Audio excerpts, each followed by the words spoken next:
এর মনে করেন 80% রোগ হলো হয় কৃমির জন্য। আর কৃমির ডোজটা আপনারা কত মাস পর পর করান? 3 মাস পর পর করে, কিন্তু হয় না, ওগুলা ইতরে না। এটা হয় না কারণ আছে, সেটা সমস্যা। এখন মনে করেন যে এটা হয় না কারণ আছে যে আমরা প্রতিনিয়ত মনে করেন যে বাইরের ঘাসগুলো নিয়ে আসি খাওয়াই। এই ঘাসগুলো মনে করেন অপরিষ্কার থাকে, কুড়া খাওয়াই, এর মধ্যেই কিন্তু কৃমির ডিম থাকে। হ্যাঁ। আর এই যে আমরা যে হাত পরিষ্কার করে খাই না, আমাদের নিজেদেরও কৃমির ডিম এত সূক্ষ্ম, এই যে আমাদের হাতের যে যে শিরা আছে না, এর মধ্যেও থাকে। আর এটা যখন পেটে যায় তখন আমরা উন্মুক্ত একটা পরিবেশ পাই, ওখানে তারা বংশ বিস্তার করে।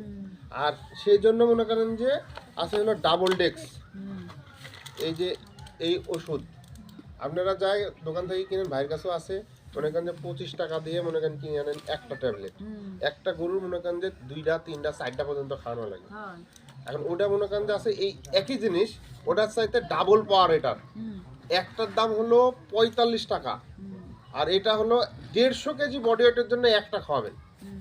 আর কৃমির ওষুধ খাওয়ানোর নিয়ম তো সবাই জানেন, খালি পেটে খেতে হবে, সকালবেলা খালি পেটে খেতে হবে। 90 জনে ভুল করে সকালবেলা খালি পেটে খাওয়ায় না। বড় কারণ কি জানেন, আমাদের এলাকায় প্রত্যেকটা লোকে রাত্রবেলা গরুর সামনে খাবার দিয়ে রাখে। তাইলে সকালবেলা গরুর পেট খালি হইলো কিভাবে বুঝান তো আমারে? ঠিক কিনা বলেন?